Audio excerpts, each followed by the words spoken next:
Les doy la bienvenida a todos a la segunda sesión del taller de escritura de reseñas en colaboración entre Saga, Revista de Estudiantes de Filosofía, y la revista Filosofía Colombiana, Ideas y Valores. Agradecemos la presencia nuevamente del profesor Jorge Aurelio. Eh, la sesión de hoy va a estar a cargo mío. Yo tal vez olvidé presentarme la sesión pasada. Qué pena. Yo soy Felipe Cifuentes y soy el coordinador del Comité de Corrección de Estilo de Saga.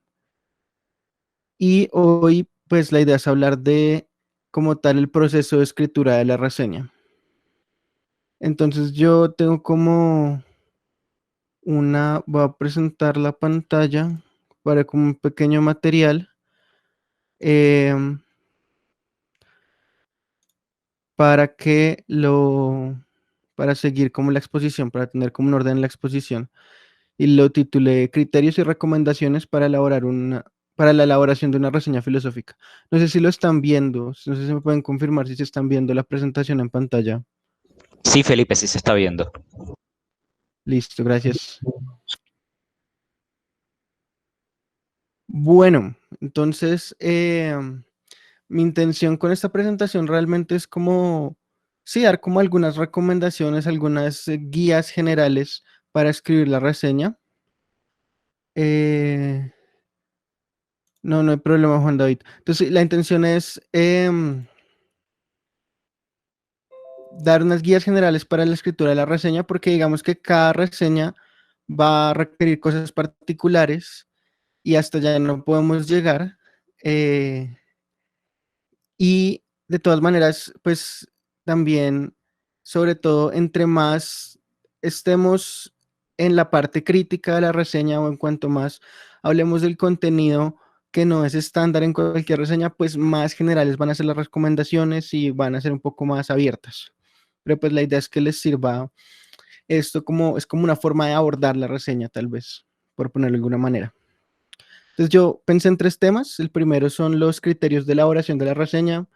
El segundo es el proceso de elaboración de la reseña, que ya vamos a ver cuál es la diferencia. Y el tercero son algunas recomendaciones específicas para reseñas críticas, que son las, pues como veíamos en la sesión anterior, son como las más exigentes. Eh, en cuanto a los criterios de elaboración de la reseña, yo los dividí en cuatro: de formato, de adecuación, de orden y de contenido. Los criterios de formato se consisten en todas las especificaciones técnicas establecidas por la revista para la publicación. Cabe aclarar que, digamos, le di un poco el enfoque a esta presentación como de escribir reseñas para revistas académicas. Entonces, eso va a estar como presente a lo largo de varios temas que va a tratar. Entonces, en este caso, los criterios de formato son esos lineamientos que da la revista, esos lineamientos técnicos. Después tenemos criterios de adecuación y estos son eh, consideraciones acerca de cómo enfocar la reseña de acuerdo con lo que exige cada situación de escritura.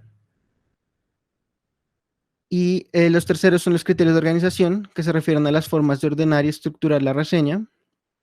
Y los últimos son los criterios de contenido, que son aquellos mediante los cuales establecemos qué se debe incluir en la reseña y qué sobra. Ya vamos entonces a mirar en detalle cada uno de estos. Si no hay preguntas hasta el momento, de pronto yo como voy a estar presentando, no va a poder estar mirando el chat, entonces si tienen una pregunta pueden interrumpir, no hay ningún inconveniente con eso.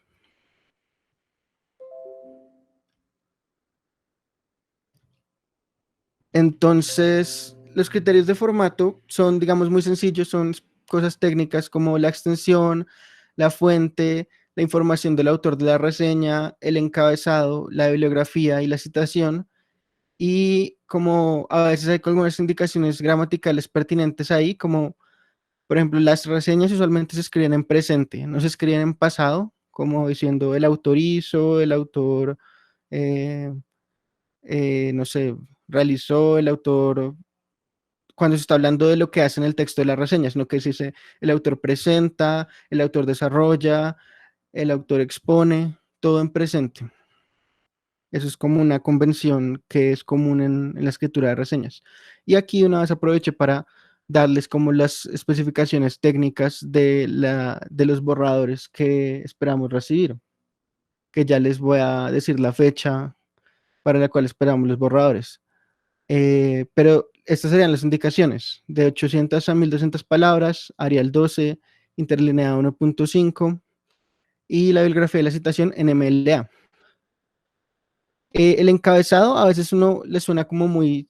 La primera vez que me dijeron que la reseña llevaba encabezado, no sabían a qué se referían, pero es muy sencillo. Si ustedes miran los ejemplos de, de reseña que se les recomendó para leer, pueden, aquí por ejemplo, este es uno de los que tomé, el encabezado es simplemente esto, es la referencia bibliográfica con la cual empieza la reseña para indicarle al lector cuál es el texto que se está reseñando. Y sigue, por ejemplo, en este caso, sigue con un formato medio MLA y agrega el número de páginas eh, del libro completo. Y los datos del autor de la reseña a veces varían. En el caso de ideas y valores, que fue el ejemplo que tomé, pues está como el nombre, la afiliación académica a una universidad, la ciudad de donde es esa institución a la que está afiliado el autor de la reseña y el correo. Algunas revistas pedirán otras cosas. Y de hecho, hablando de otras revistas, precisamente, bueno, no, perdón, eso todavía no va. Ya, bueno, preguntas con lo del formato, no, no hay todavía.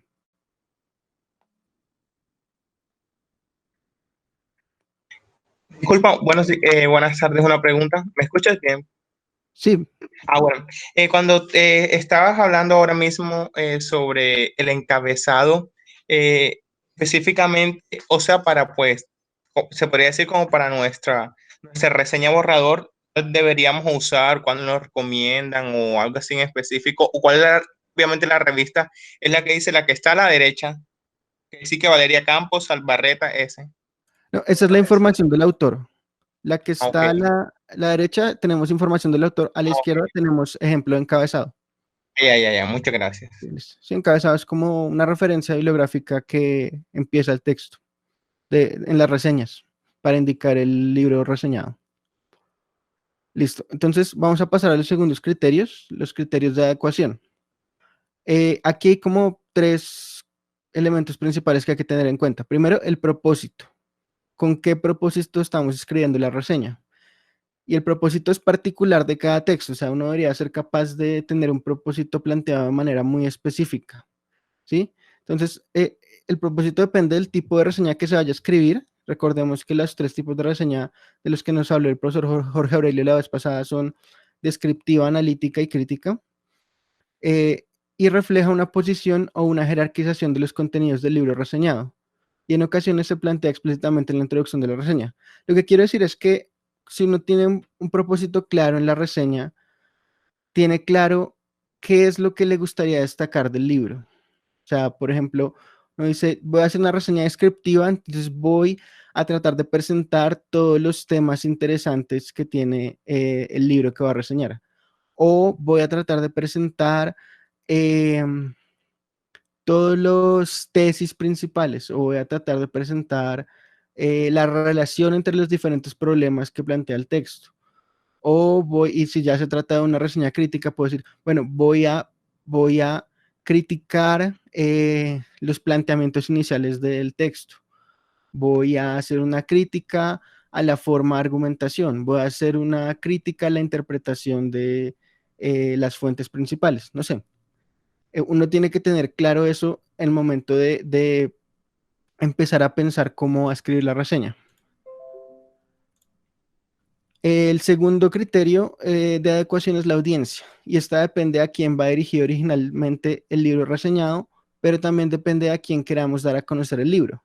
Entonces uno tiene que pensar que a veces está haciendo reseñas y sabe que es un libro para cierto tipo de investigadores, los que les interesan ciertos tipos de temas o que trabajan con cierto enfoque, y uno puede pensar que va a escribir la reseña para que ese grupo de lectores que uno piensa que son los que les va a interesar, pues le den un vistazo al libro o no le den un vistazo al libro, dependiendo de lo que hayamos evaluado del libro, pero lo importante es como uno puede pensar que es para eso, como, bueno, ya estamos en el mismo campo y voy a escribir para gente que está en el mismo campo, en la misma área, o puede que yo me parezca que este libro trasciende ese campo o es interesante para personas que no necesariamente se acercan usualmente a ese enfoque o o esa área de la filosofía y yo quiero presentárselos a esas personas como no iniciadas o que no frecuentan esos temas para que les interese un poco esa producción particular.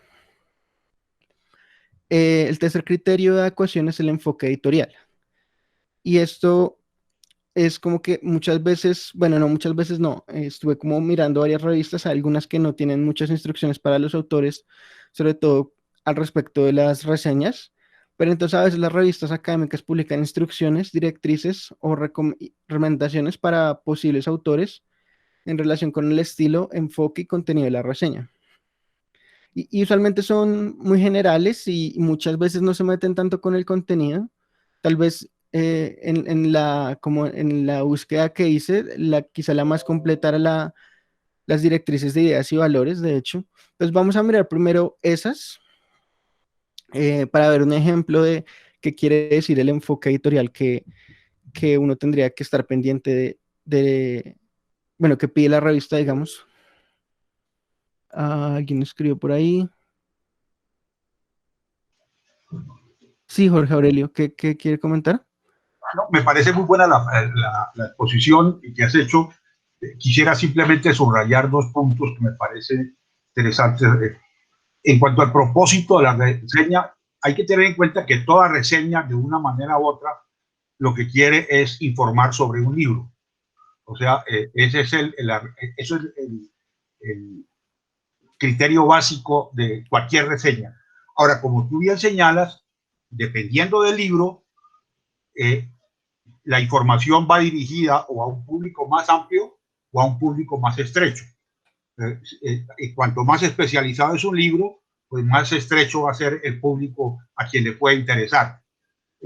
Y eso debe quedar claro, digamos, a quién le está dirigiendo uno esa reseña. Si es para un público amplio, más aún para un público que no sea filosófico, puede ser para gente que esté interesada en estética o gente que esté interesada en literatura o en política o en cuestiones religiosas, en fin. Eso hay que tener en cuenta, me parece muy buena la observación en ese sentido, de tener claro el ámbito al cual, el target, como dicen los mercadotécnicos, a quien sí va a vender el libro, por así decirlo. Y eso, digamos, depende, digamos, del carácter, qué tan especializado es un libro, y eso debe quedar claro en la reseña.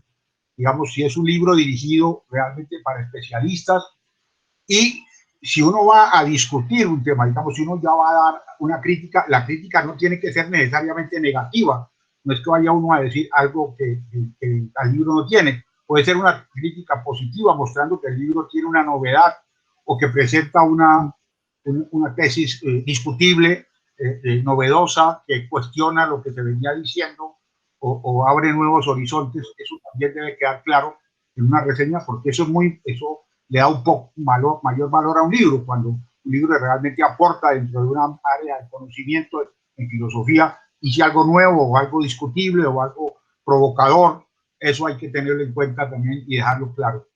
Era todo lo que yo quería decir. Gracias. Listo, gracias, Jorge Aurelio. Sí, no, toda la razón, toda la razón. Al respecto, me gustaría decir, listo, Sebastián, entonces me recuerda para darle la palabra cuando lleguemos a esa sección. Sí, yo quería como resaltar dos cosas de lo que dijo Jorge Aurelio, sobre todo lo último. Claro, cuando lleguemos como a la sección de comentarios que se le pueden hacer a un texto dentro de la reseña, pues vamos a ver qué comentarios positivos como negativos, como decía el profesor Jorge Aurelio. A eso ya vamos a llegar. Y lo único que me gustaría decir de una vez y que creo que se va a repetir es, yo pienso, tal vez eso es como mi percepción, pero siento que cuando uno hace una reseña, no es tanto como que uno elija entre descriptiva, analítica y crítica, sino que hay como un espectro en el que uno se tiene que ubicar. Uno puede estar más hacia el lado de la descripción o más hacia el lado de lo crítico del comentario, pero siempre hay una cierta evaluación por rudimentaria o general que sea, que se va en la reseña, nada más con recomendar el libro o no, o con organizar los contenidos con una cierta jerarquía de importancia o no. Entonces ya vamos a ver esas cosas en más detalle cuando lleguemos a los criterios de contenido.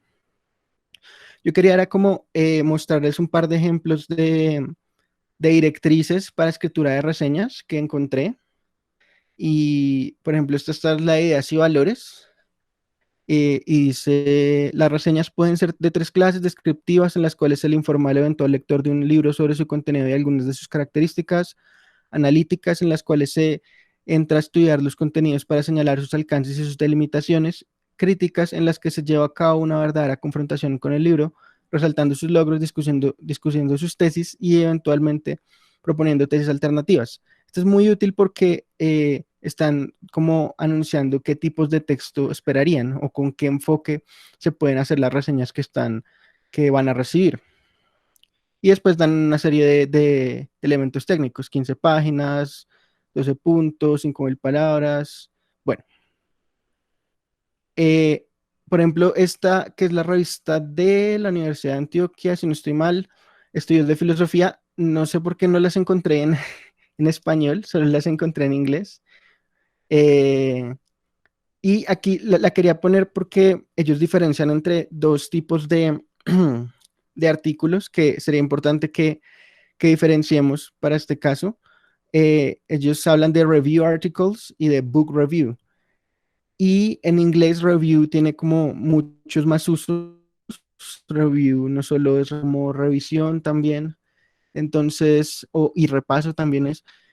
Entonces, en este caso, por ejemplo, si leemos la descripción de review articles, vemos que es como un documento que presenta el estado del arte actual en el área de la filosofía y tiene en cuenta fuentes primarias y secundarias actualizadas, y entonces uno se da cuenta que ese es otro tipo de artículo que en español se llama artículo de revisión, y no es de lo que nos vamos a ocupar, sino más de la segunda definición que ellos ponen en Book Review, que es el documento presenta y critica un trabajo publicado reciente, y eso como para decirles que tengan cuidado en interpretar precisamente estos directrices que publican las revistas. Aquí tenemos otra. Felipe, espera, yo tengo una pregunta. Sí, El Review Articles es como la sección de diálogos de ideas y valores, reseñas de artículos. no. No, el review articles es lo que en español se llama artículos de revisión. Sobre eso yo quiero decir lo siguiente. Eso está respondiendo a unos criterios que se estableció en un momento con ciencias a los cuales nosotros, para decir verdad, no le hemos prestado mucha atención, en que Conciencias quiso clasificar los artículos de las revistas al momento de evaluarlos en artículos de revisión, decían ellos más o menos, en que, digamos, lo que dice ahí, ¿no? Se presenta el estado del arte, o sea, que sobre un tema se dice, por ejemplo, en qué está la discusión actual. Otros eran artículos de carácter investigativo. Ellos tenían como 4 o 5 clasificaciones que a mí nunca me parecieron interesantes, para decir verdad, pero esto no tiene nada que ver con lo que estamos hablando hoy. El review articles no tiene nada que ver con las reseñas, son artículos de revisión del estado de la cuestión en un área. Lo que dice book review, eso sí es lo que nosotros estamos tratando hoy, que es la reseña de libros, que nosotros llamamos en español reseña de un libro. Ese es el punto. Sí, exacto, esa es la diferencia. Gracias, Jorge Javier. Esa es la diferencia que quería hacer, precisamente. El artículo de revisión es un estado del arte y no es lo que estamos haciendo, sino que lo traigo a colación porque en inglés también se utiliza la palabra review y uno puede quedar perdido. Vale, gracias, Felipe. Gracias, profesor. Listo. Estas son las directrices para la revista de estudios sociales de la Universidad de los Andes. Y bueno, ellos se dedican todo el tiempo a hablar de cosas técnicas y solo al final dicen la reseña, se espera que las reseñas no solo den como un resumen de los contenidos, sino que también incorporen una perspectiva crítica y analítica. Así es como, por ejemplo, otras directrices que encontré. Esta es de una revista británica, creo, y es como está la revista Análisis, que es una revista de filosofía analítica británica, y ellos tienen como una subpublicación que se llama Analysis Reviews, que solo publica reseñas. Entonces, por ejemplo, ellos le dan un enfoque muy particular a su revista. Dice que Analysis Reviews se dedica a reseñar trabajo reciente en filosofía analítica, public, y tiene como varias modalidades de publicación, una que es Book Symposia, que 2 o 3 escritores comentan un libro y el autor del libro les contesta. Eso sería más parecido a la sección de debates de ideas. Artículos que hacen como un panorama de trabajo en campos específicos. Dice critical notices, que son como reseñas críticas más o menos, o reseñas más cortas. Y dice que no publica nada continental y bueno, etcétera. Este es como un ejemplo de una revista que da muy claro cuáles son los tipos de textos que espera y qué contenidos y qué tipos de áreas trabaja, que uno tiene que tener en cuenta eso también para enviar pues, la reseña, en algunos casos. Y en creo que es el último. Sí. Estas son las directrices que publica la revista Philosophy of Science. Entonces habla de los book reviews, que hemos visto que son las reseñas, pero aquí, y esta es otra distinción que quería hacerles precisamente porque todas estas instrucciones usualmente aparecen en inglés, incluso en las revistas latinoamericanas. Si vemos book reviews, dice que tiene como 1500 palabras y que, bueno, y no dice mucho más acerca del contenido. En cambio, los essay reviews, no, mentiras, aquí está el contenido, perdón. Las reseñas de libros dan un resumen y una discusión de un libro publicado recientemente. Y en cambio, essay reviews dice que son más largos que las reseñas estándar y que se involucran críticamente con el contenido del libro y se enfocan a veces en una serie de trabajos y temas en vez de un solo trabajo. Entonces, lo que quería comentarles es que a veces lo que nosotros le llamamos reseña crítica en el mundo anglosajón lo llaman como essay review, ¿cómo es que sí? Essay review, pero también a veces esos essay reviews son menos reseña y más como ensayo, como que no se detienen tanto a presentar el libro, sino más a discutir con él. Pero como decía ahorita, eso es como un espectro en el que uno se puede mover. Pero en todo caso, para que cuando vean ese review, entiendan que es más o menos una reseña crítica. Hasta ahí, ¿tenemos más preguntas o comentarios?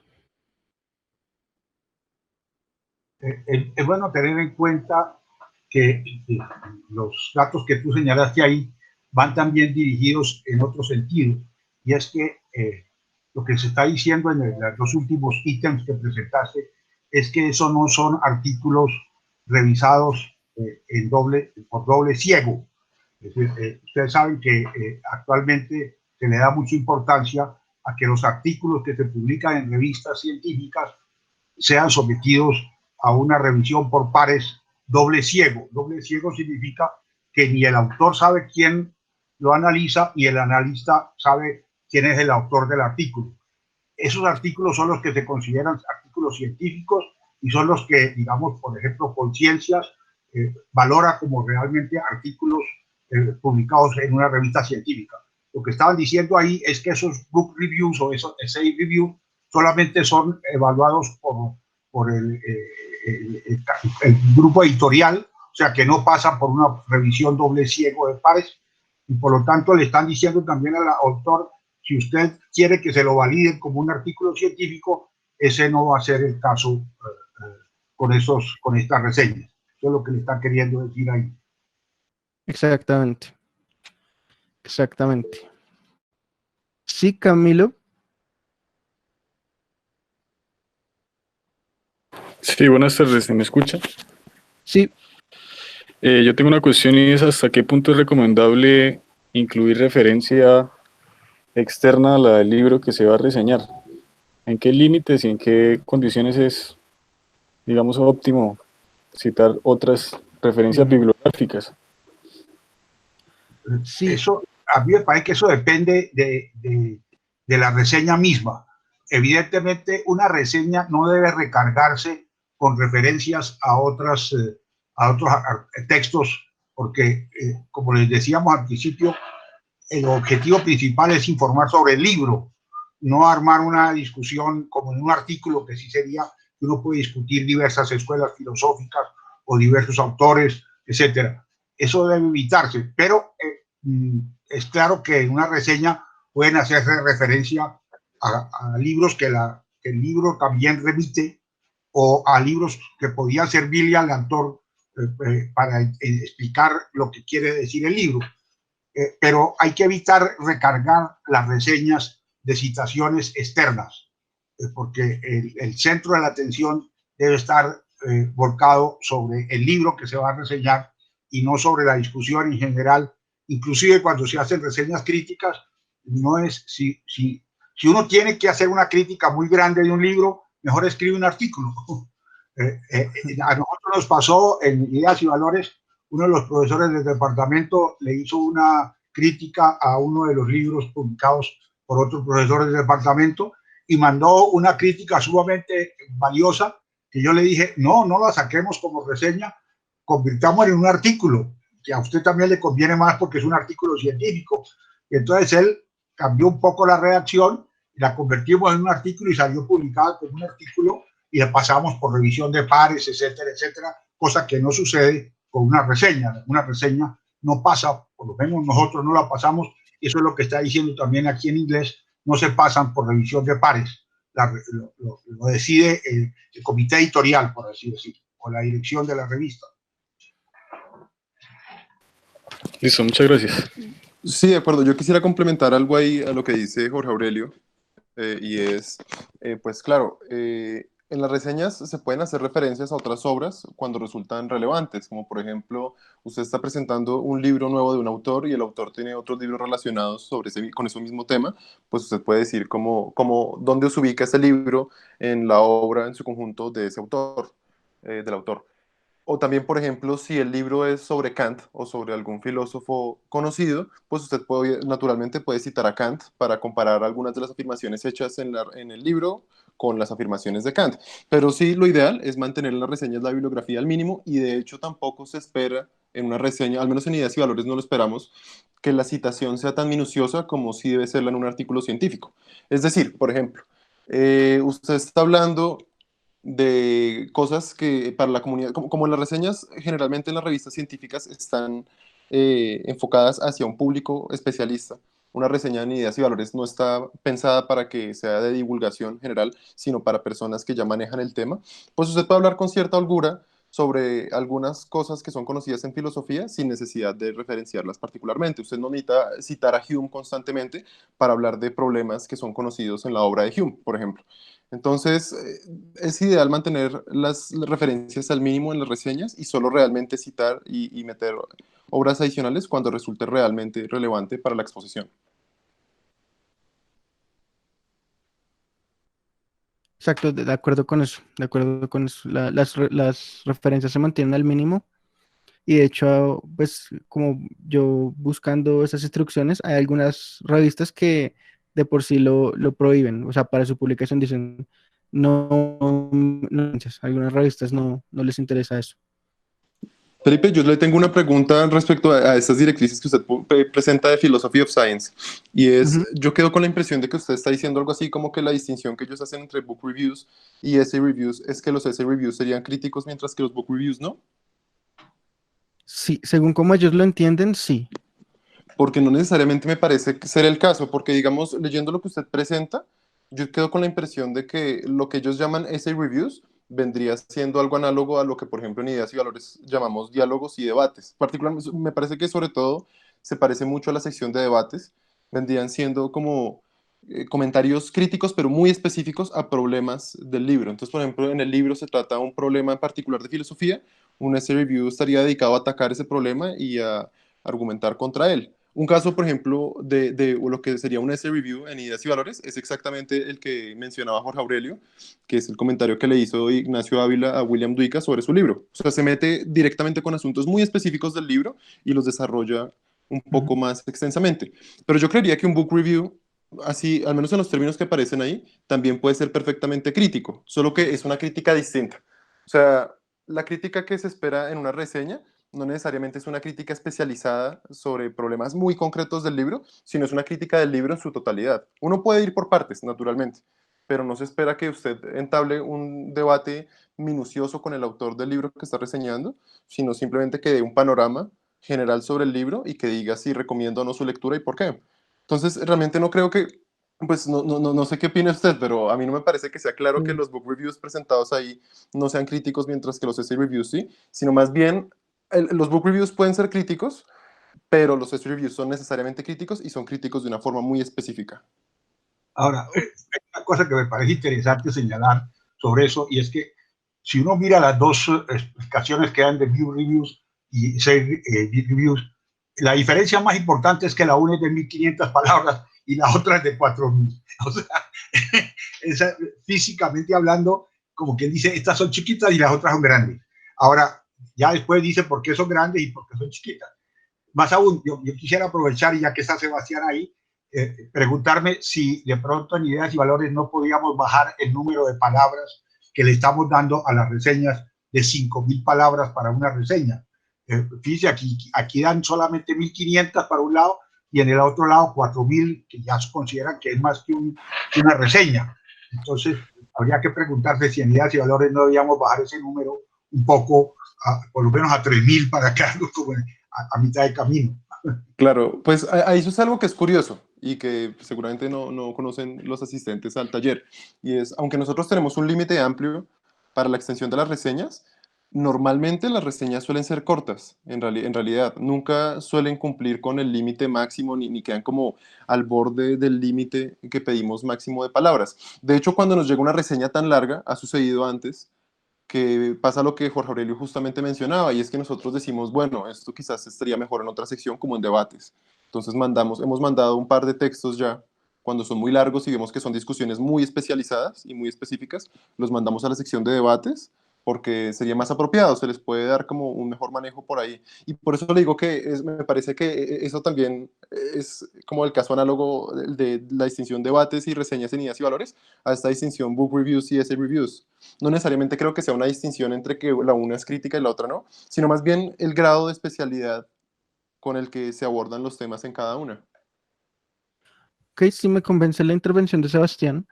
Yo lo veo más como que ese reviews es un poco más amplio. Entonces, también podría incluye más cosas, pero también podría incluir reseñas críticas.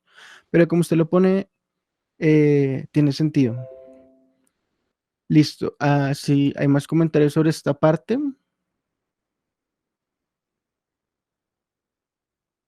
Bueno, entonces voy a continuar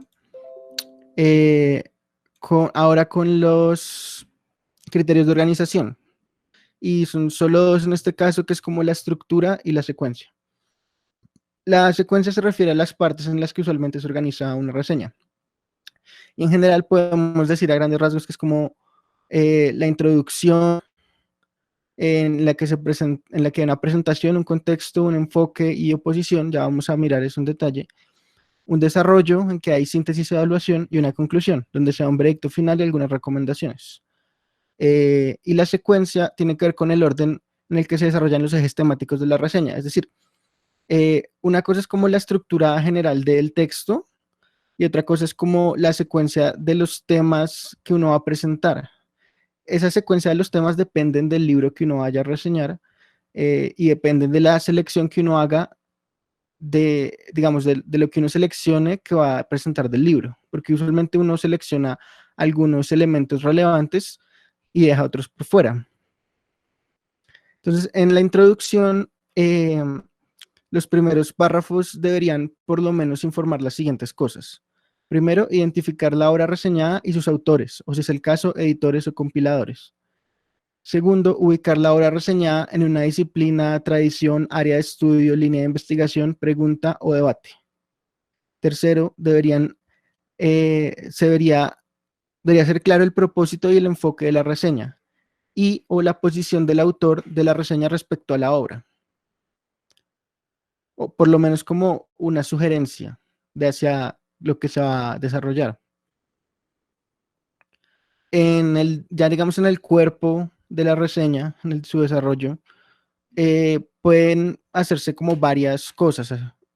Primero, se puede seguir el orden de los temas del libro reseñado, como por ejemplo el orden de los capítulos o de las secciones del libro. También el autor de la reseña puede proponer sus propios ejes temáticos, puede decir, bueno, el autor no lo divide así, pero yo creo que son 3 temas principales y esa va a ser digamos, la hoja de ruta que voy a seguir. El autor también puede seguir como una secuencia de síntesis-comentario o comentario-síntesis, es decir, puede hacer primero una síntesis de los contenidos o de unos contenidos y después comentarlos, o puede comentar primero, hacer como una valoración y después desarrollar esa valoración a partir de la presentación de los contenidos. Es decir, por ejemplo, si yo quiero hacer una crítica acerca de, no sé, la argumentación del libro, ya sea buena o mala, puedo hacer primero la valoración y después dar una serie de ejemplos de esa argumentación, exponiéndolos, o puedo hacerlo al revés, pero me puedo exponer como esa argumentación y después comentar que es muy buena o es muy mala. En las reseñas críticas también se puede organizar todo el texto alrededor de la argumentación de la posición respecto a la obra. O se puede tener un momento de exposición y otro de crítica. Entonces es un poco lo mismo. Puede que yo desarrolle mi reseña crítica alrededor de, por ejemplo, como, no sé, los 3 puntos fuertes del libro y los 3 puntos débiles del libro. Y que siga esa estructura que yo decía de comentario síntesis. O puede que uno haga primero la presentación como de una manera más descriptiva y después sí empiece a comentar el libro. En cuanto a ¿sí? ese propósito, en la reunión pasada nosotros hicimos mención del caso de libros que son de diversos autores con capítulos muy diversos unos de otros. O sea, porque una cosa es un libro escrito por un autor que tenga un tema central, y otra cosa son esas recopilaciones que se están haciendo ahora con mucha frecuencia de diversos artículos alrededor de un tema. En el primer caso es más fácil organizar, digamos, la exposición porque se trata de mostrar cuál es el hilo conductor que llevó al autor a desarrollar su obra. En los casos en que son una recopilación de artículos, a veces son artículos muy diversos y hay que informarle al lector sobre todo el libro, o sea, no se puede informar solamente sobre un capítulo o sobre un texto, sino darle una información general. Pero uno puede centrar su exposición, su análisis en aquel artículo o en aquellos capítulos que le parecieron más importantes, o señalar, o al contrario, aquel que le pareció más débil y que pareciera que está ahí fuera de lugar y que no debía haber sido presentado. O sea, es muy distinto reseñar un libro que tenga una unidad temática a un libro que tenga una serie de artículos diferentes, pero también un libro que tenga artículos diferentes debería tener un hilo conductor. Y eso es lo que, por ejemplo, debería presentarse en la presentación del libro. Un libro de esos debe tener una presentación que indique un hilo conductor. ¿Por qué se reunieron esos artículos en ese libro? Porque a veces parecen como que no tienen que ver unos con otros, pero a veces si se señala dónde está la unidad, el libro adquiere unidad. Pero un libro sin unidad no debería publicarse, porque un libro no tiene sentido, una mera recopilación de cosas completamente heterogéneas. Eso se puede hacer en una revista, por ejemplo. En la revista Ideas y Valores usted encontrará artículos de muy diversa índole, y probablemente muchos de ellos no les interesen siquiera, porque no son de su interés, pero eso lo permite una revista, pero un libro no debería ser así. Un libro debería tener una unidad temática básica que le sirva de hilo conductor, y eso es importante tenerlo en cuenta. Sí, es cierto. Eso es muy cierto. Gracias por la aclaración. Y ya hablando de la conclusión de la reseña, hay algunas opciones de lo que se puede incluir allí. Tenemos como algunos comentarios generales o de cierre, como acerca del libro, un resumen de la postura del autor frente a la obra reseñada, una conclusión acerca de la relevancia, originalidad y significatividad de lo que aporta el libro dentro de su contexto académico. Digamos, eso es algo que se va desarrollando a lo largo de la reseña, y que puede, por ejemplo, también aparecer al principio, pero que se puede retomar en la conclusión para cerrar. Como algo así como, de definitiva, este libro es indispensable para el que quiera tratar tal tema en la discusión académica actual o algo así. Y también puedo dar como algunas recomendaciones, perdón, o advertencias para posibles lectores. Es decir, decirle al lector, bueno, si usted se acerca a este libro buscando tal cosa, la va a encontrar. Si se acerca buscando tal otra cosa, eso sí, ya no lo va a encontrar. O este libro es para los que están, los que llevan tiempo en este campo especializado, o este libro es más general y quiere tener un público más, lo que hablábamos antes de la audiencia. Ese es un momento también para recordarlo. Incluso creo que se le pueden dar recomendaciones al mismo autor del libro. O sea, Sí, si uno nota que el libro tiene alguna deficiencia, que no tuvo en cuenta algo que debía haber tenido en cuenta, también se le puede hacer la anotación. Puede ser algo importante o puede ser algo secundario, pero también se puede, digamos, dialogar con el autor del libro, porque también la reseña tiene que ver con el autor del libro. sí, sí, eso es cierto. De hecho, para allá vamos con los criterios de contenido. Vamos a hablar un poco de eso. No sé si hay alguna pregunta sobre los criterios de organización. Bueno, parece que no. Entonces, en cuanto a los criterios de contenido, yo pues propuse 3, que son básicamente las 3 cosas que uno hace en la reseña: dar contexto, hacer síntesis de contenidos y hacer evaluación de contenidos. Esas son las 3 cosas que uno hace.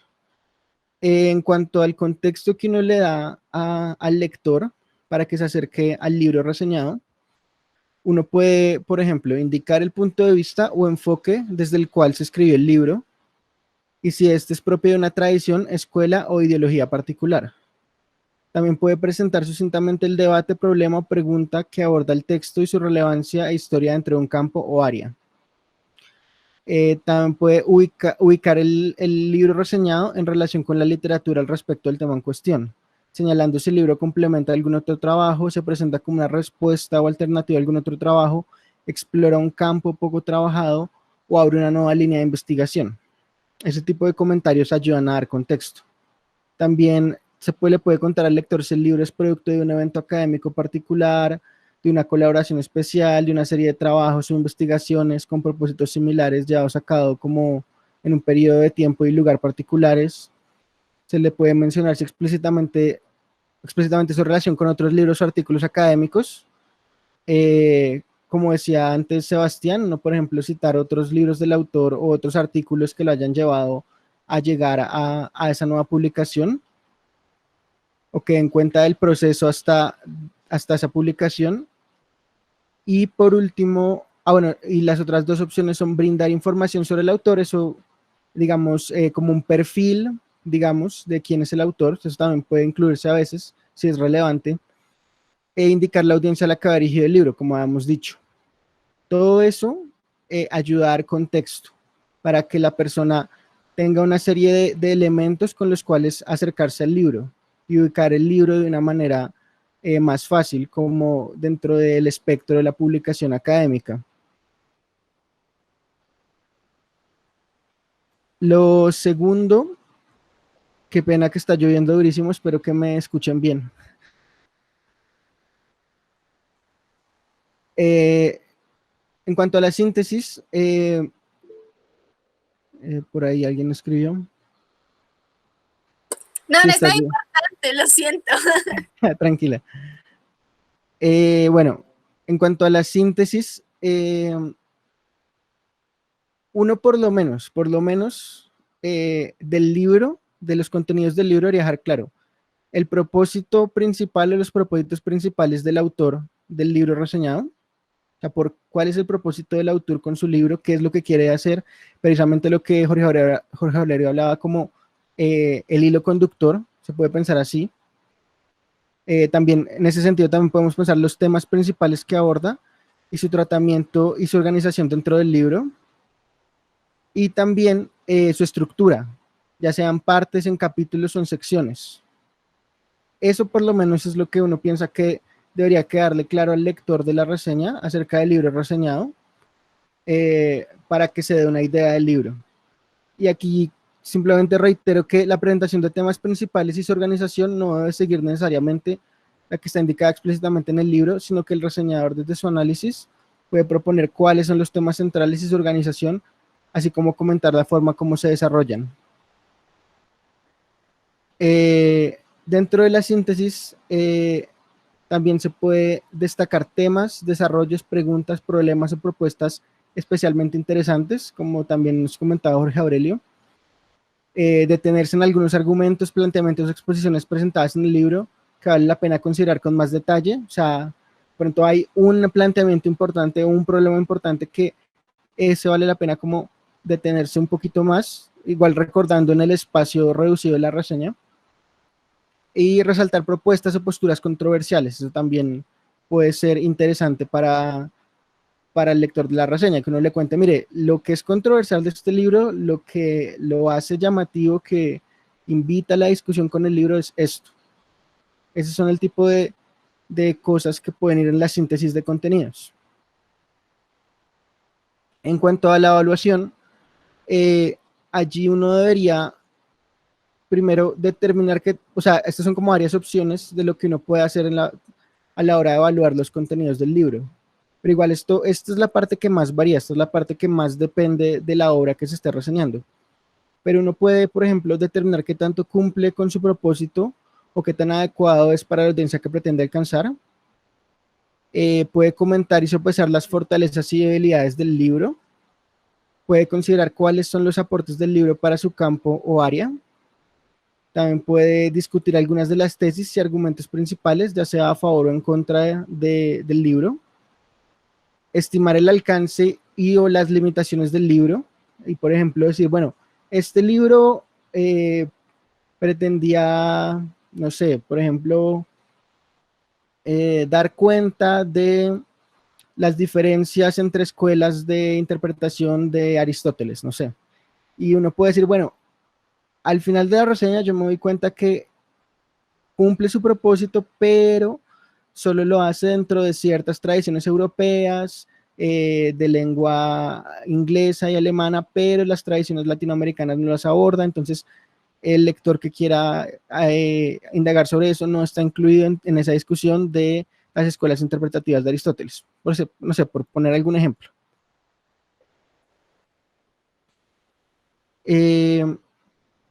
También se puede, para la evaluación, comparar el libro con otros trabajos relevantes en el tema, como una alusión a trabajos importantes y conocidos, cuya comparación con el libro reseñado pues da como una idea del estilo o de los logros o de la forma de abordar ciertos temas.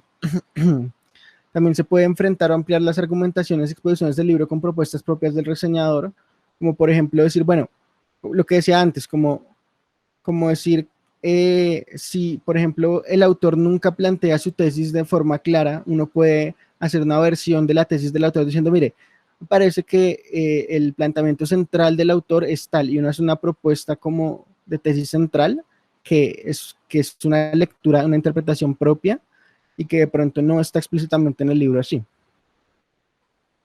Pues porque igual hay que recordar pues que toda reseña parte de una lectura y que toda lectura tiene algo de interpretación.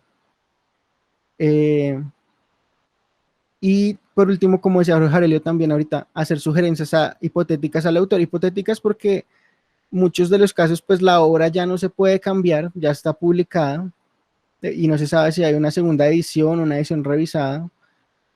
Y pues uno dice, bueno, hubiera sido bueno que el autor tuviera en cuenta tales otras fuentes primarias, que el autor se hubiera detenido más en tales argumentos, en tales problemas.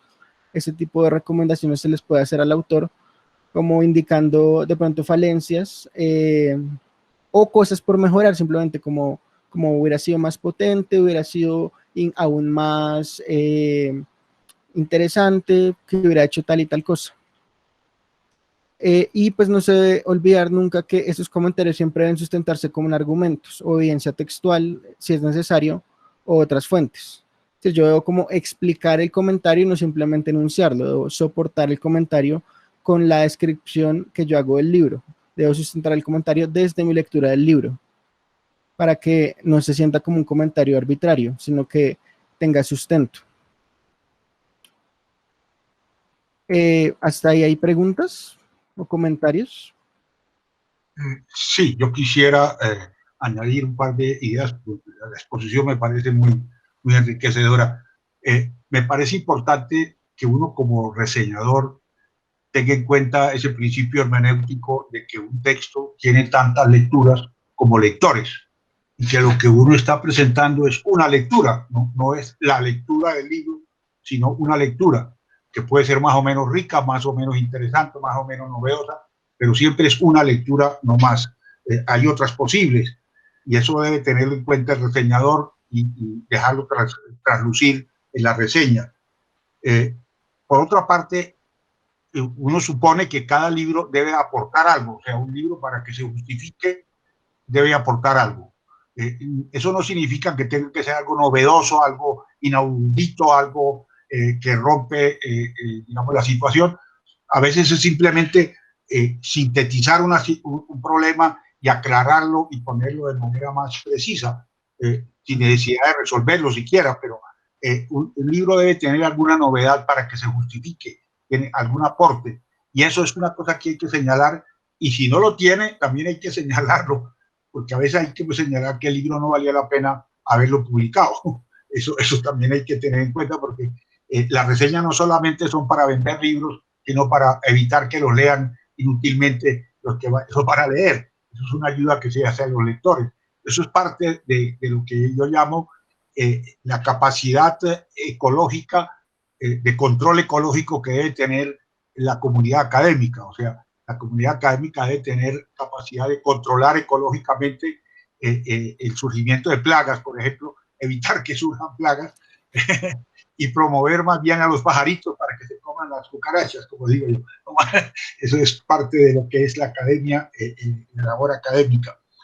Y por último, a veces es interesante en un libro sacar a luz sentidos que tal vez el mismo autor no tuvo plena conciencia, pero que están ahí como posibilidades nuevas de interpretación. A veces es muy común, y eso lo sabemos todos, y por la historia de la filosofía lo confirmamos, que los autores mismos no sepan todo lo que significa lo que dijeron. O sea, cómo lo que dijeron puede abrir horizontes muy nuevos. Es el caso, por ejemplo, de Kant.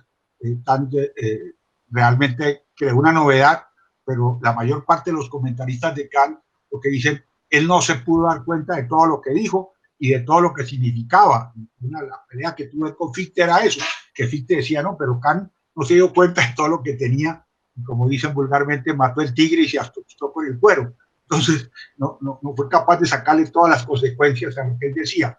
Entonces, ese descubrir en el libro nuevas posibilidades, creo que también es una cosa que enriquecería mucho cuando se dé una reseña, demostrar que el libro tiene unas semillas de interpretación que lo pueden hacer muy rico y muy novedoso. Eso era lo que quería comentar. Sí, gracias, Jorge Aurelio. No, sí, eso es muy importante. Eso también le aporta O sea, es como el valor agregado a la reseña que le aporta al lector una lectura previa que lo guíe y que le dé ciertas pautas para acercarse al libro, y una de esas puede ser esa, interpretaciones que van más allá de lo que quizá el autor mismo se dio cuenta en un primer momento. Listo. No sé si hay más preguntas sobre esta sección.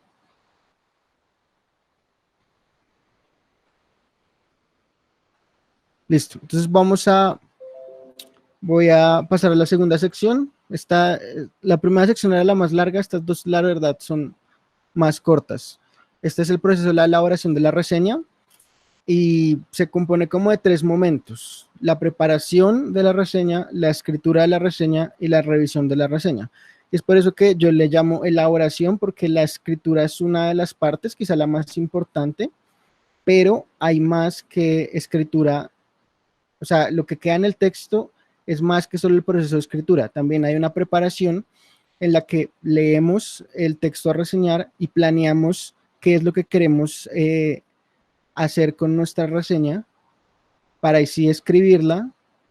Y después de que la reseña está escrita, un paso que no puede faltar es la revisión, en la que tenemos que corregir y mejorar el texto que hemos escrito. En la preparación, digamos, cosas que se hacen en la preparación es leer el libro que vamos a reseñar, identificando los elementos a incluir en la reseña. Uno va leyendo y va resaltando, va haciendo anotaciones de esto es lo interesante, aquí hay una tesis principal, o aquí está planteado el problema, o aquí está la visión de los temas. Uno va haciendo eso mientras va leyendo.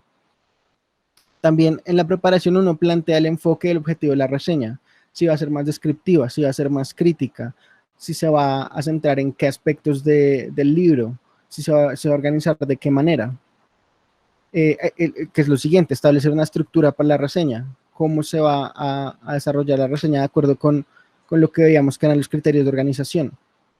Y también se puede buscar información, referencias complementarias, información sobre el autor del libro, sobre la publicación, referencias complementarias como otros trabajos del autor o libros que tienen que ver con el tema.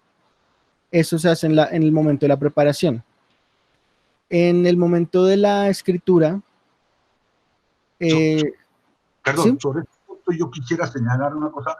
En esa preparación es muy importante ir tomando nota de aquellos elementos que le pueden servir a uno a la hora de ir a demostrar algo, digamos, sea subrayando en el libro, sea tomando nota de alguna manera, y también acudir a lo que se señala a veces en una escritura, que es conferir los textos. O sea, cuando un autor dice que Kant dijo que tal cosa y que eso era importantísimo y él lo interpreta de cierta manera, si a uno le llama la atención, uno debe ir al texto de Kant a ver si realmente eso se dijo o eso no fue lo que quiso decir Kant, o el tipo está mostrándole a uno algo que uno no se había dado cuenta.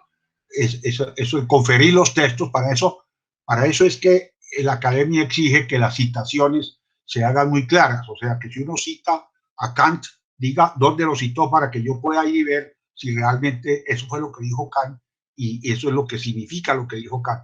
Entonces, en esa preparación hay que recoger material y también conferir a ver si el material usado por el autor está bien usado y es novedoso, o está mal usado y es mal interpretado. Eso hay que tenerlo en cuenta. Sí, de acuerdo, esa es otra parte importante de la preparación. En cuanto a la escritura, ya del momento de sentarse a escribir, es importante redactar siguiendo la estructura establecida y también el propósito establecido. O sea, uno se sienta a escribir y primero hace una estructura y primero tiene claro el propósito, porque eso lo va guiando a uno. Uno siempre debe tenerlo en la cabeza para no empezar a desviarse de lo que ya había planeado. O si se va a desviar, uno tener una razón para hacerlo. Que sea deliberado y que no sea como un accidente, que el texto empiece a tomar otra rumbo. Y los segundos, como organizar la información en descripciones, análisis, contextualizaciones y comentarios evaluando el libro. O sea, la idea es ir pensando en cada una de los criterios de contenido que yo había mencionado, como Listo, entonces aquí voy a estar dando contexto del libro, aquí voy a hacer una descripción de los contenidos, aquí quiero introducir tal crítica o tal comentario a favor del libro y ir pensando en ese tipo de cosas como siempre que estoy escribiendo estoy haciéndolo para algo, tengo claro que estoy escribiendo esto y voy para tal lado. Sobre eso yo diría, añadiría lo siguiente, de la experiencia que yo he tenido, digamos, de mi escritura y de la escritura de otros colegas, y oyendo cómo escriben cada quien, yo diría que hay muchas formas diversas de escribir.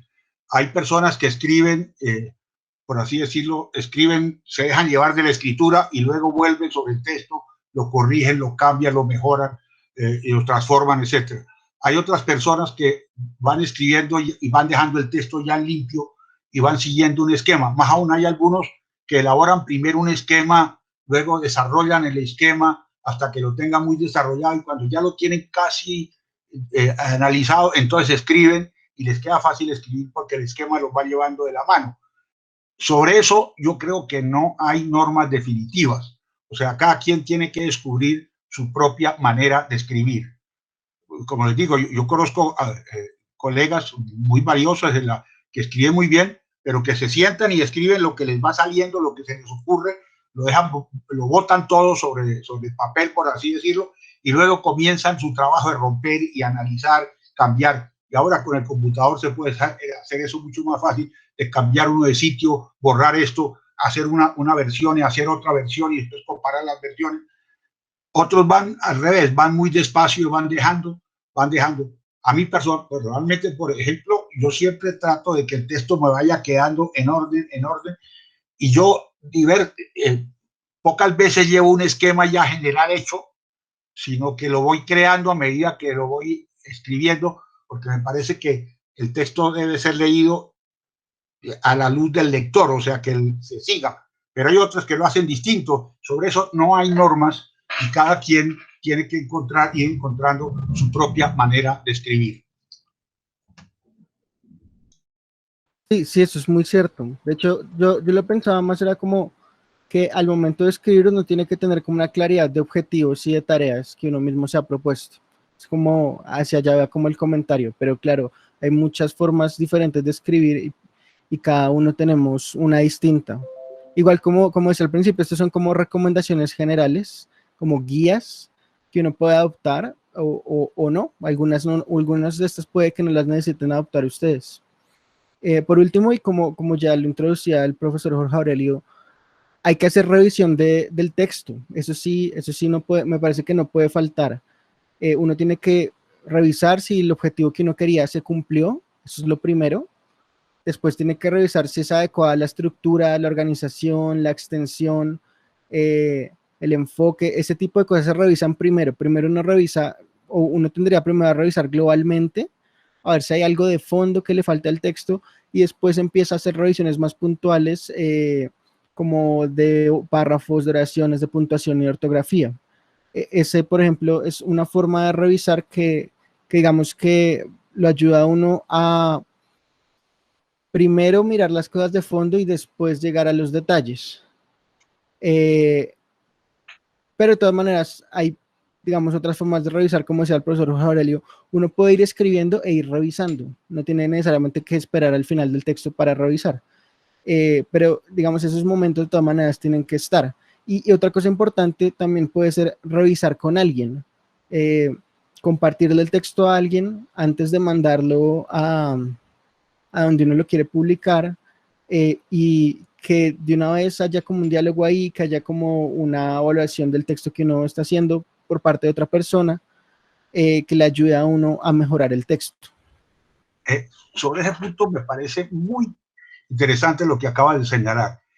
Uno debería, entre otras cosas, leerse a sí mismo como si el texto hubiera sido escrito por otro, para ver y poner atención a ver si uno sí dijo lo que quería decir, porque uno a veces cree haber dicho lo que quería decir, pero cuando uno se lee, digamos, con distancia o lo lee otra persona, encuentra con que eso no se dijo bien, no quedó claro.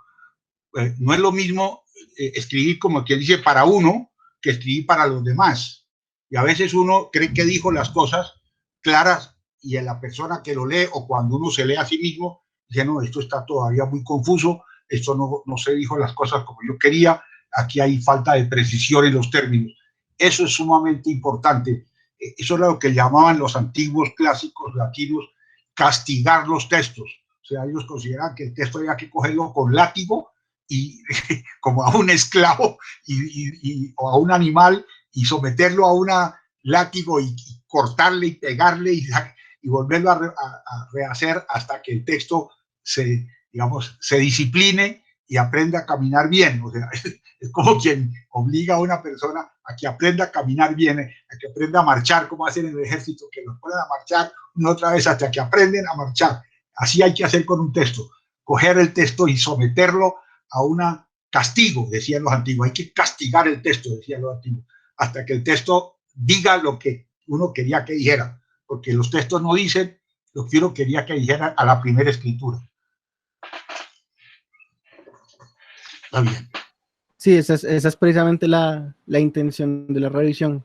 Y siguiendo con la analogía, con la metáfora que decía Jorge Aurelio, porque los textos van a caminar, la idea es que caminen solos. Uno ya no está para defender el texto tiene que sostenerse por sí mismo. Y eso es lo más importante de la revisión. No sé si haya preguntas, dudas hasta aquí, más comentarios. Listo, entonces vamos a pasar a la última sección, que son recomendaciones para reseñas críticas, qué hacer y qué evitar. Yo simplemente pongo 5 recomendaciones que uno debería hacer y 5 que debería evitar. En qué hacer, yo creo ser claro al respecto de la posición respecto del libro reseñado. O sea, no ser ambivalente como el libro puede ser o no puede ser, de pronto sí, sino tiene que tener claro, bueno, el libro es valioso por esto y tiene unas limitaciones, o el libro no logra lo que se proponía, pero de todas maneras uno encuentra algunos puntos interesantes, pero aún así tener como una cierta claridad y contundencia a la hora de presentar la opinión o la evaluación. Segundo, hacer el tema interesante para el lector o involucrarlo en la discusión, como que la presentación del libro se sienta que es para el lector, que si se quiere que el lector se interese en leer el libro, que uno se esfuerce realmente en eso, o que si quiere que el lector se involucre en ese tipo de textos, en ese tipo de problemas, también se trate de llamarle la atención con eso. Ser breve e informativo, como veíamos en las directrices de las revistas, las reseñas son muy cortas, entonces la selección de la información que uno vaya a presentar es clave, porque todo lo que uno presente tiene que ser suficientemente informativo en el corto espacio que tiene. Hacer contribuciones propias, es decir, precisamente poner su lectura en la reseña, porque esa lectura es la que permite que la reseña aporte algo al libro, que aporte unos puntos de vista desde los cuales acercarse al libro. Y por último, dotar al lector de un marco más amplio para acercarse al libro. Todo esto es la parte de contexto. Uno contextualiza el libro para que uno pueda acercarse de nuevo más fácilmente, como cuando uno le presentan a una persona y le dicen que esa persona trabajó en tal lado, que conocía a tales personas, que viene de tal ciudad, y uno se va haciendo una idea más clara de cómo puede ser esa persona. Lo mismo pasa con la reseña del libro. Uno se hace una idea más clara de cómo puede ser el libro. En cuanto a qué evitar, lo primero es no ser claro con el enfoque de la reseña de la posición respecto al libro, es decir, como ser ambiguo acerca de la evaluación y el enfoque que uno le está dando a la reseña. Mostrar desdén y respetar al autor del libro reseñado. Dedicarse solamente a elogiar, o sea, no hay que irrespetar, pero tampoco ser poco informativo, o sea, no puede ser que en el breve espacio que uno tiene no se ponga a decir cosas que no sean pertinentes, o simplemente listar contenidos en la síntesis, como simplemente, no sé, hacer como una secuencia de los temas del libro sin ningún tipo de organización, sin ningún tipo de elemento. O sea, que la reseña tiene que aportar algo más que leer como un índice o algo así. Y ahí creo que Sebastián había dicho hace rato que quería complementar ahí. Sí, de acuerdo. Yo quisiera agregar solo una cosa, particularmente aquí con estas recomendaciones de qué evitar. Pues yo creo que la segunda y la tercera recomendación, esas dos recomendaciones, hay que cogerlas un poco con pinzas. Porque, bueno, digamos, en principio no es necesariamente malo que una reseña sea dura o elogiosa con la obra reseñada. Usted, por ejemplo, pone que dedicarse solamente a elogiar está mal. Yo cambiaría quizás eso por no ser condescendiente, porque si un libro es bueno y el libro está bien escrito y realmente no hay que resaltar ningún punto negativo del mismo, pues no tiene sentido como pensar que uno no puede hacer eso. Uno perfectamente puede hacerlo. Lo importante es que uno no sea condescendiente con los libros, o sea, que la evaluación que uno hace de los mismos sea justa y ecuánime. Si hay algo que se deba criticar, se critica, pero si también solo hay que resaltar sus virtudes, se puede hacer perfectamente sin ningún problema. Yo creo que, o sea, claro, me parece que es una buena recomendación en la medida en que a veces la gente lo que usted podría querer decir ahí es algo que sucede mucho y es a veces la gente es condescendiente, le da miedo entonces dar su propia opinión sobre un libro, intentar debatir algunas tesis y eso no es saludable porque no permite darse que los lectores tengan una idea clara de cómo es realmente el libro. Pero si el libro es muy bueno, se puede uno perfectamente dedicar solamente a elogiarlo. Del mismo modo, con aquello del irrespeto y el desdén, hay algo que es claro y es que uno no puede deliberadamente irrespetar a un autor. Eso no tiene sentido para una reseña, ni un artículo, ni nada. Pero puede que indirectamente las críticas que uno haga, por ser duras y contundentes, resulten ofensivas para el autor. Eso no es como, uno no necesariamente tiene la intención de ser ofensivo cuando eso sucede, pero si uno está diciendo que el libro no vale la pena leerlo, es inevitable que el autor se vaya a sentir ofendido. O bueno, es muy probable, hay gente que sí tiene la suficiente madurez para poder asumir esas cosas. Pero yo creo que tampoco uno puede entonces abstenerse de hacer críticas duras y contundentes a un libro solamente para evitar como que el autor se siente irrespetado. Y eso me parece importante porque pues es algo que sucede, por ejemplo, en las críticas de cine, uno lo ve todo el tiempo. Cuando uno lee críticas de cine, hay algunos críticos que simplemente dicen esta película no vale la pena en absoluto, y sin duda eso resultará muy grosero para algunos autores, pero son cosas que hay que hacer porque van en la dirección de lo que Jorge Aurelio llama como esta crítica, esta como regulación que la academia misma debe hacer de los libros que se publican. Entonces yo creo que hay que tomar con pinzas esas dos cosas. Lo fundamental no es si el autor se pueda sentir ofendido o no, o si la reseña está dedicada solamente a elogiar o no, sino sobre todo que las críticas sean ecuánimes, que sean justas y que no sean condescendientes. Sí, a ese propósito yo también quisiera añadir una cosa, y es que generalmente entre nosotros no hemos desarrollado suficientemente una verdadera crítica. Y eso por dos extremos, o porque terminamos insultándonos o burlándonos unos de otros, o simplemente porque por exceso de delicadeza no nos atrevemos a decir nada. Y entonces más bien alabamos siempre y decimos que el libro es muy bueno y que el autor es muy profundo. No, hay que ser claros y nosotros tenemos que aprender a criticar con respeto, pero con claridad, y a ser criticados sin ofuscarnos ni creer que porque nos criticaron, entonces yo no valgo nada, porque eso es una falta de autoestima. O sea, nosotros a veces tenemos poca autoestima y cuando nos critican nos sentimos ofendidos. Eso me parece a mí que es malo, y eso deberíamos aprender más bien a criticarnos con claridad. Y si yo veo que no estoy de acuerdo con algo, lo digo claramente, no estoy de acuerdo, ¿por qué no estoy de acuerdo? Y si el otro quiere defenderse, pues que se defienda, pero sin que eso indique algo contra la persona, sino con las ideas, o sea, que discutamos las ideas y no las personas. Por otra parte, yo creo que entre las cosas que hay que evitar, porque a veces se tiene esa impresión en algunas reseñas, es que se quiera suplantar la lectura del libro.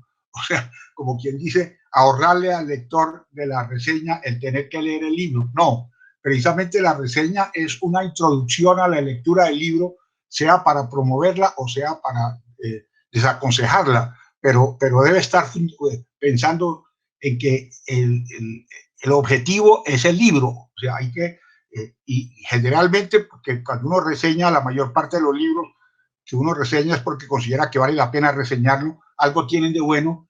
Uno no debe pensar en suplantar la lectura del libro, sino más bien promover y orientar al lector para que se acerque al libro y vea por qué vale la pena leerlo.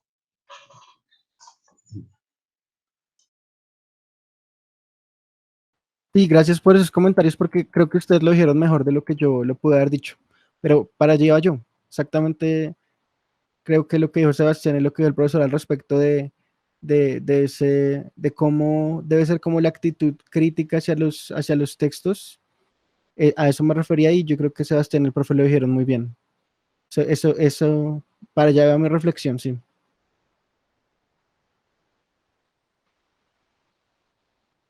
Listo, pues yo con eso ya terminé la presentación, entonces no sé si ahora hay más, pues ya que acabó, de pronto alguien tiene algunas preguntas más generales o sobre cosas que ya pasaron, pero que hasta ahora se le ocurrió la pregunta o algo así. No, yo quería añadir, mientras que surgen otras preguntas, que si ustedes piensan escribir reseñas, no piensen únicamente en ideas y valores. O sea, en Colombia tenemos bastantes revistas buenas de filosofía donde vale la pena reseñar. De tal manera que ustedes pueden pensar en hacer reseñas, por ejemplo, de los libros que se publican en la universidad o que ha publicado el departamento. Ustedes pueden hacer una reseña y aunque ese libro haya sido reseñado, por ejemplo, en ideas y valores, pues se puede mandar otra reseña distinta a Eidos o a Universidad Filosófica o a Praxis Filosófica. Hay muchas revistas. Precisamente ahora estamos, como les decía la vez pasada, organizando una red de revistas y ahí hay por lo menos más de 10 o 11 revistas que tratan temas de filosofía, unas más especializadas, otras menos, pero hay por lo menos 6 o 7 revistas que son especializadas en filosofía donde se podía publicar esas reseñas. Entonces, pensar no solamente en ideas y valores, sino en otras revistas que creo que agradecerían el que se les manden en reseñas, porque eso enriquece una revista y las reseñas, como yo les decía la vez pasada, son muy leídas y en la medida en que se publiquemos reseñas en las revistas van a ser más leídas y ustedes deberían también cuando van a hacer un trabajo mirar las reseñas porque a veces le pueden a uno indicar libros que valía la pena tener en cuenta para un trabajo, sobre todo de investigación.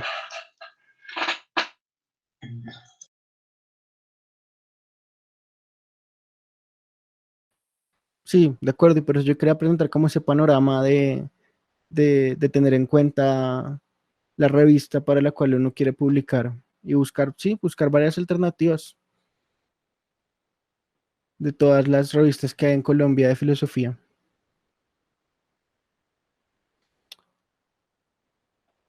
Y yo quisiera, pues tengo una pregunta y también quisiera agradecer al compañero Felipe por la exposición.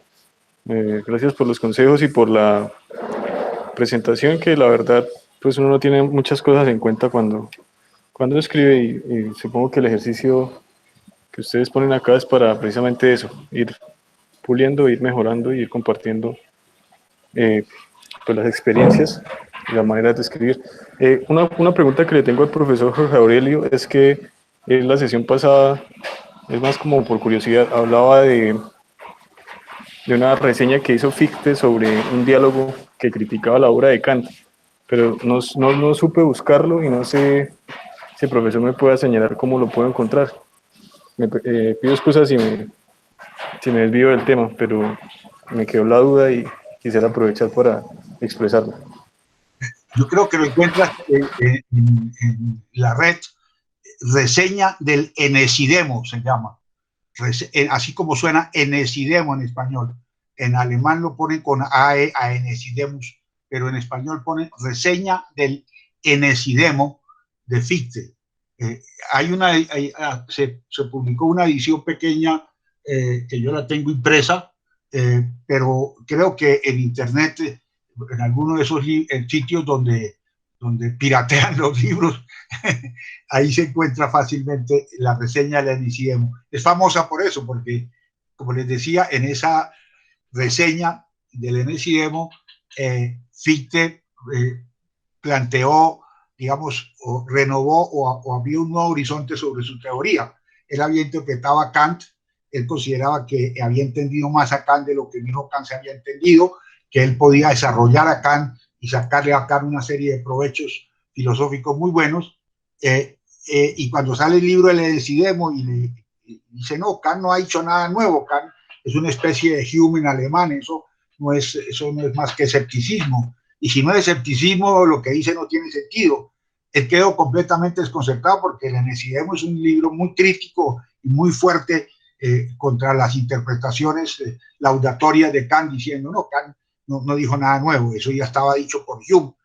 Y entonces Fichte se sintió cuestionado él mismo y entonces hace la reseña para analizar el libro de Enesidemo, de Schulze, y presentar, digamos, el esbozo de su desarrollo teórico. Eso es lo que tiene importancia esa reseña. Listo, profe, muchas gracias por la información.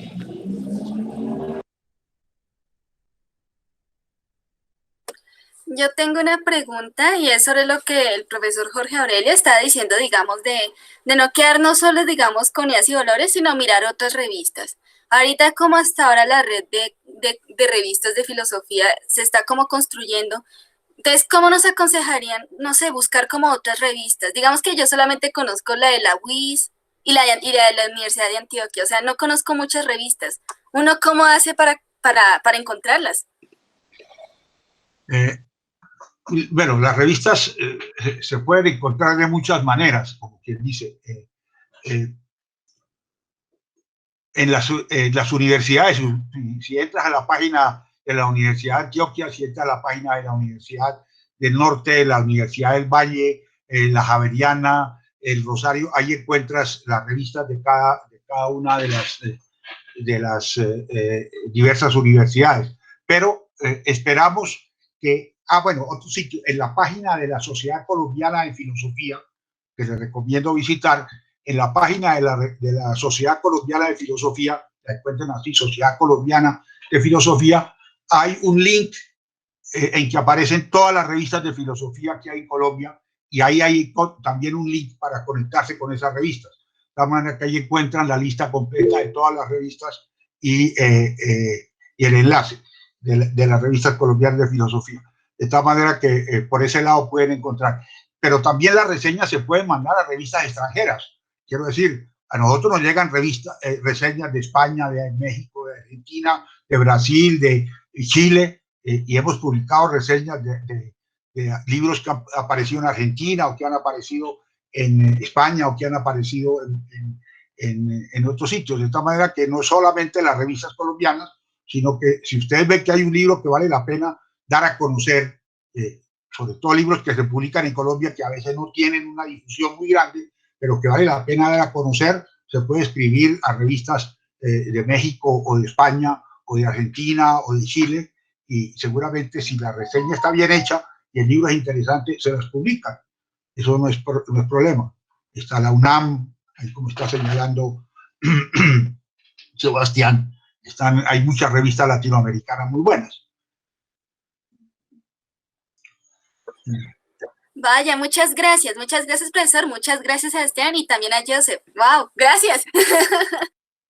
Yo quería complementar una cosita, aprovechando también la mención de otras revistas, además de las colombianas. En el enlace que les voy a enviar, ustedes pueden encontrar una clasificación en una de las bases de datos como más importantes de revistas que hay internacionalmente sobre las revistas latinoamericanas que están clasificadas por puntajes. Entonces, si ustedes quieren enviar contribuciones a las revistas, también pueden tener eso en cuenta si les interesa saber cuáles revistas se están moviendo más en un momento dado o todo eso. Ahí en ese enlace pueden consultar revistas de todos los países de América Latina.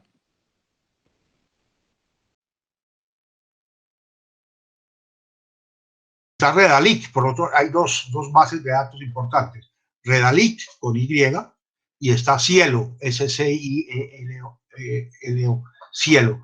Cielo es en Brasil, aunque tiene también una sucursal en Colombia, pero digamos la sede central está en Brasil, y después está Redalic, que está en México, que se ha desarrollado mucho. Ahí se encuentran todas las revistas, no solamente de filosofía, todas las revistas científicas de habla hispana y portuguesa.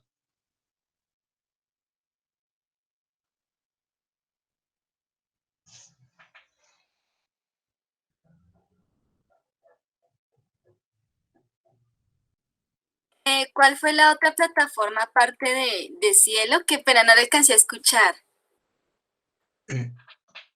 Bueno, aquí aquí mandó Sebastián, creo que mandó la conexión a Cielo, el link a Cielo. Cielo es una organización, bueno, financiada por los Estados Unidos hace mucho tiempo, que comenzó en Brasil, se quiso instalar en Colombia, pero en Colombia no encontró condiciones favorables de parte del gobierno en general. Entonces se instaló en Brasil. Comenzó siendo una central para recoger información de ciencias médicas y biológicas, porque estaban interesados en todo lo que son enfermedades tropicales, que para los europeos y norteamericanos son especies raras, y ellos sabían que nosotros sí tenemos aquí muchas enfermedades tropicales y las sabemos manejar, o por lo menos hemos tenido que sufrirlas. Entonces comenzaron con un centro de información sobre cuestiones de salud y biológicas, pero se fueron ampliando, y hoy es una red de revistas de habla hispana y portuguesa muy amplia, de revistas científicas, Ideas y Valores está ahí, y la mayor parte de las revistas colombianas que tienen, digamos, mejor rating, por así decirlo, también están en Cielo. Entonces, si ustedes entran a Cielo, por ejemplo, si ustedes quieren estudiar un tema X de estética, de filosofía de la ciencia o de filosofía del arte, ustedes entran a Cielo o entran a Redalic y ahí encuentran toda la información, cantidad de artículos, cosas muy buenas de toda América Latina y España. Yo había enviado, profe, el enlace de Simago, que es internacional. Es otra, aparte de Cielo, digamos, y de Redalic, que son lo que ya Jorge Aurelio explicó. Simago es una internacional, una base de datos internacional, entonces ahí se recogen las revistas de filosofía de todo el mundo que están indexadas, obviamente, y uno puede filtrar por regiones, puede filtrar tanto por el país, Colombia, como por región Latinoamérica. Y también aprovecho y les envío un último enlace de otra red que existe, que es la Red Iberoamericana de Revistas. Aquí pueden consultar también, si filtran por filosofía, las revistas de filosofía iberoamericanas que aparecen rankeadas. Entonces esto ya va más allá de América Latina y también incluye algunas revistas españolas.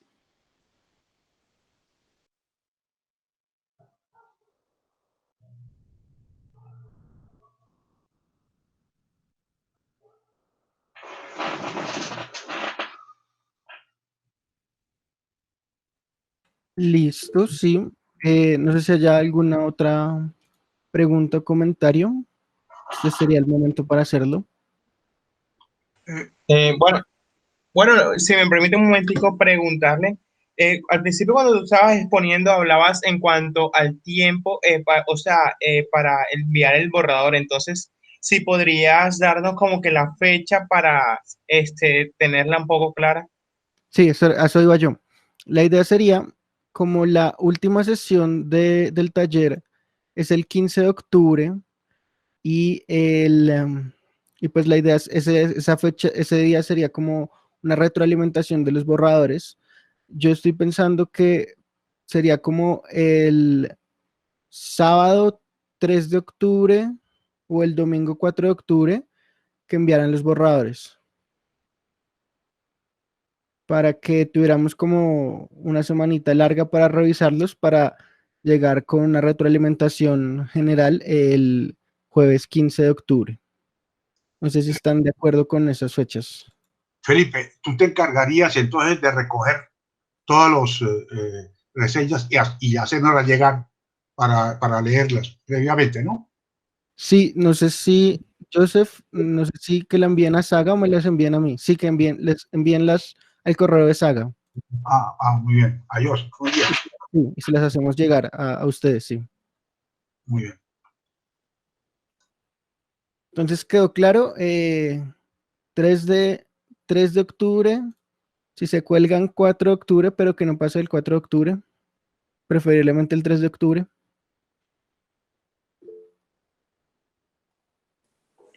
Una pregunta. Sí. Creo que en la sesión pasada se dijo que la extensión era de 1200 palabras. En los criterios que mostraron ahora habían 5000. ¿Cuál va a ser en definitiva el... Ah, no, extensión? 5000 era el ejemplo de ideas y valores. Ok. Para este caso son 1200 palabras. Ah, ok.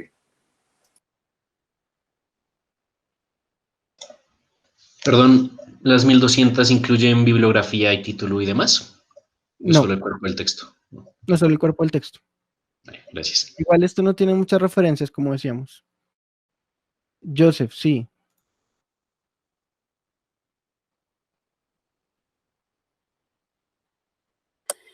Sí, es que yo le estaba preguntando a Joseph, porque es que él dice que las reseñas van a ser calificadas por todos los de Saga y de ahí se mandan a ideas. O sea, el proceso entonces sería, digamos, que nosotros calificamos, bueno, revisamos las reseñas entre todos, de ahí se mandan a Saga y de ahí a ideas. Ah, habíamos dicho 1500 a 2000, perdón. Eso es un error mío. Perdón, sí. No, lo que acaba de decir Joseph. 1500 a 2000 palabras, perdón. Eso fue un error mío. Entonces, ahí está en el chat lo que puso Joseph, es la extensión real. 1500 a 2000.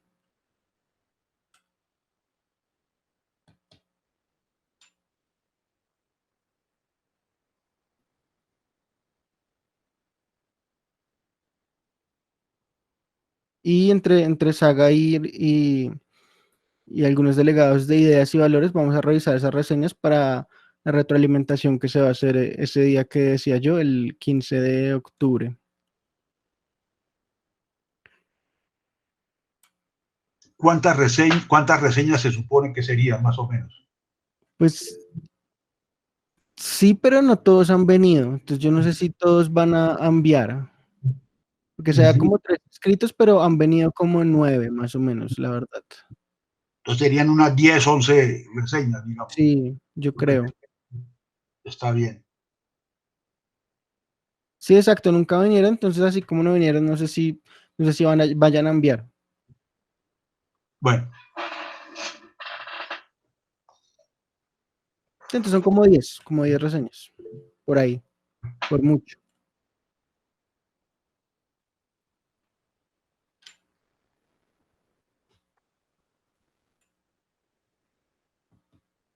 Sí, yo puedo enviar la presentación, voy a enviarla respondiendo al correo por el cual nos estamos comunicando.